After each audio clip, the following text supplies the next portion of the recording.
Guys, Big Rat 310 back again. Honestly, I'm a little low on energy here.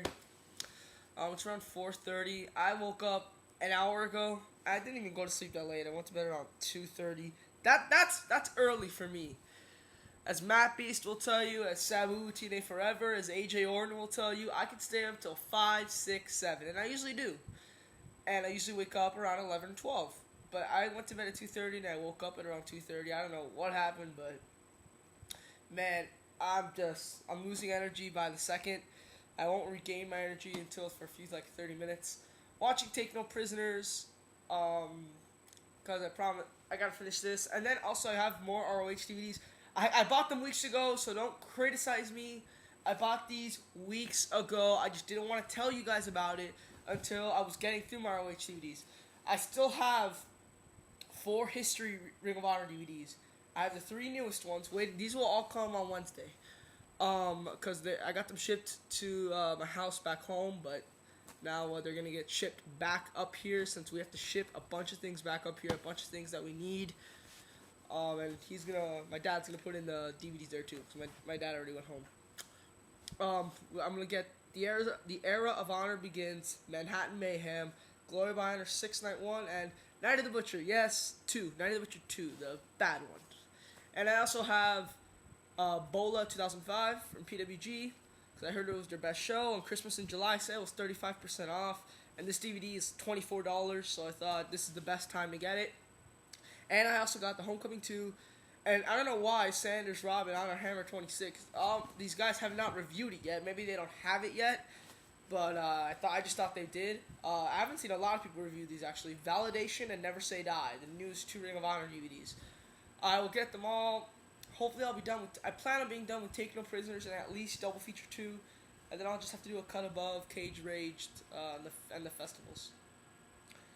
So yeah, that's that plug on the side. I want you guys to subscribe to Ultimator 50. I subscribed to him about a week ago. 2 weeks ago, very recently. I love his videos. I think he's a very smart guy. Sanders Robin plugged him, and I'm going to plug him because I think he's really good. And if there are some guys in my Submania who I put must subscribe next to their names, like if you must, like Honor Hammer 26, myself the third, I put must subscribe next to their names. I would put must subscribe next to this guy's name too. I really think he's good. I really, really, really enjoy his stuff. So please, guys, I'm begging you here, subscribe to that guy. Also, I'm putting the Big Red 310 account there. Subscribe to it if you have not already. Please. I've only got like 200. I don't know what I'm going to do with the channel yet. The most likely thing, and I said in my video, I don't want to do this, but probably what's going to happen. I'm going to probably do all my reviews on the 310 channel because reviews get a lot more views than my rants. My rants get views here. Pretty much only my subscribers see them. But reviews, a lot of my non-subscribers see them. And I can put that to and it gains more subs and it gains me more attention. And I can put that on the 310 channel where I don't have as many subs.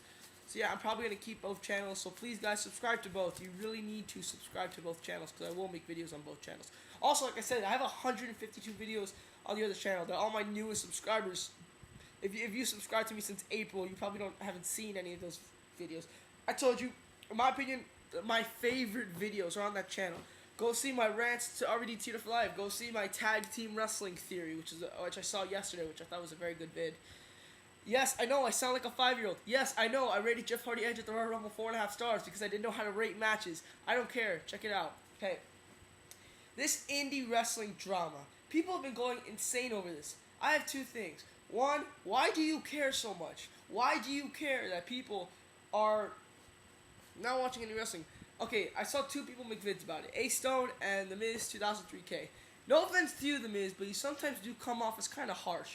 Not to what you said to me, I kind of deserved it, about Takeshi Morishima and Bryan Danielson when you said I didn't get it, because I probably don't get it because I've only seen 2 of their matches.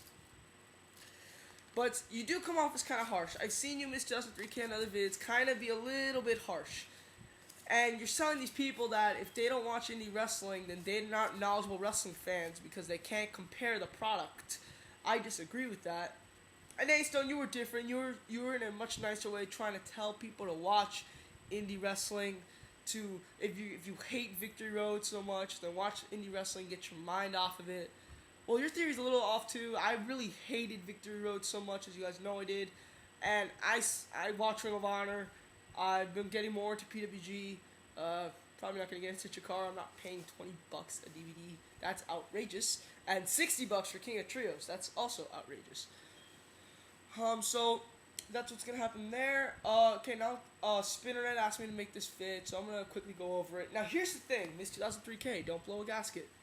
I know you said SummerSlam videos how can you make a SummerSlam video when you don't remember them that much?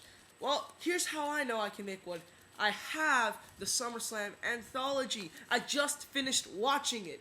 Every single SummerSlam is pretty much in my head. I remember every single one for the most part. I'm not going to go back to a match. I don't have the anthology in my hands. I don't have Wikipedia or another site. I'm just going to go off my memory. I'll give you guys some of my favorite matches. I don't know if I'll do a top 10. I'll think about that. So let's go. I'm going to start with, I'm going to do these, like the SummerSlam anthologies, by sets. I'm going to review them all at one time, each set. 1988 to 1992's first. Overall, this era, I guess you could say, of SummerSlam was probably one of their better eras. It's not as good, it's not as bad as the last era, which was atrocious, and it and the second era are kind of iffy. 1988 was not a good show, but if you want to see Ultimate Warrior make history, and that's a match that a lot of people remember, beating the Honky Tonk Man, who was champion for a long time, in less than 30 seconds. See that? You want to see the Mega Powers versus the Mega Bucks, which is DiBiase and Andre the Giant versus Hogan and Savage, a match that I really did enjoy, and I enjoyed the ending, because back in the 80s, you don't see that a lot. Seeing Elizabeth rip off her skirt to distract DiBiase, you never really saw that back in the 80s, except for Glow. Anyways, this was not a very good SummerSlam, but for a first SummerSlam, I'm not going to give it too much crap. But let's go to 89, which didn't enjoy that much. I just fucking hate Zeus. The main event, which was Randy Savage and Zeus versus Hogan and Beefcake. I hate Zeus. I don't think he's talented at all. And Ultimate Warrior, Rick Rude was good. This was probably their best match together, in my opinion. I liked it more than their Mania match, and I liked it more than their cage match. Very good match. But overall, the SummerSlam, not that great, in my opinion, either. Was this the one where the Hart Foundation was in? Yeah, actually, this is one of the Hart Foundations, I think. Fuck Demolition. That was a good match, but overall, I'm not too big of a fan of SummerSlam. SummerSlam 90 again. Thought it was okay. Nothing special. The cage match could have been so much better. Hogan Earthquake. This just shows that Hogan can put on a good match, not because of his in-ring ability, but because of the interest he had, how the crowd has a lot of interest in him, the storyline behind him. And Bret Hart said it's best. I've been reading his book. Some of Hulk Hogan matches look better than they actually are because he just repeats the moves that he knows he can do, that he's good at. He repeats the moves that he's good at. He finds a way to make the match somewhat entertaining. If you tell me all of Hulk Hogan's matches were entertaining, you're full of shit. Because I dare you to say Hogan Warrior wasn't entertaining. I dare you to say Hogan Rock wasn't entertaining. I dare you to say the main event at WrestleMania 1 wasn't entertaining. So, there you go on that one. Overall, the SummerSlam, not as a big fan of it. 1991 is probably my favorite. I actually might like it more than 2002. I'll get into that why. Very good SummerSlam. Just not much I can say. Mr. Perfect Bret Hart was great. This whole SummerSlam was great all around. 92, not a big fan of it. Didn't like Warrior Savage too much.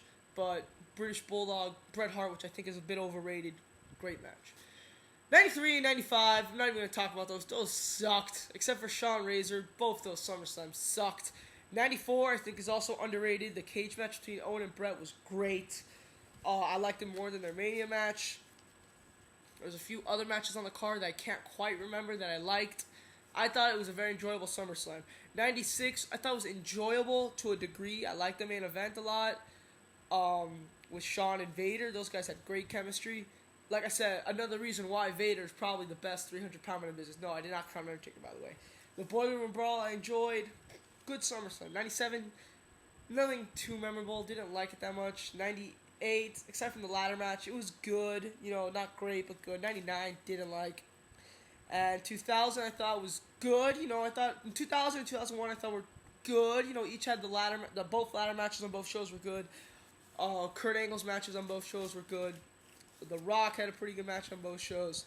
Now, here's why 2002 I think has been overrated. Because 2002, what was really special? I mean, you had the ladder match. I mean, the non-sanctioned match. But everything else was like 3 stars to 3.25 stars. There wasn't anything out fucking standing, like, except for the Triple H Shawn Michaels match. Everything else was kind of, a good match. Not a bad match. There wasn't a bad match in the show. But everything else was kind of good. Rob Van Dam, Chris Paul, I guess you could say, was kind of in the something special. But I think it's just an overrated SummerSlam. I think it's very good. I'd give it a 9. A very good SummerSlam, but I don't think it's the best. I still think 91 is probably the best. 2003 to 2007, I'm not even going to talk about. I hated all those SummerSlams. You guys saw my reviews. I really didn't like those. I really did not like those SummerSlams at all. 2006, I think, is underrated because I thought Foley Flair, Cena Edge, and Ray Travel and some matches were fun, but I think everything else just sucked. 2008 I thought was good. Overall, SummerSlam really has gone down in recent years. 310.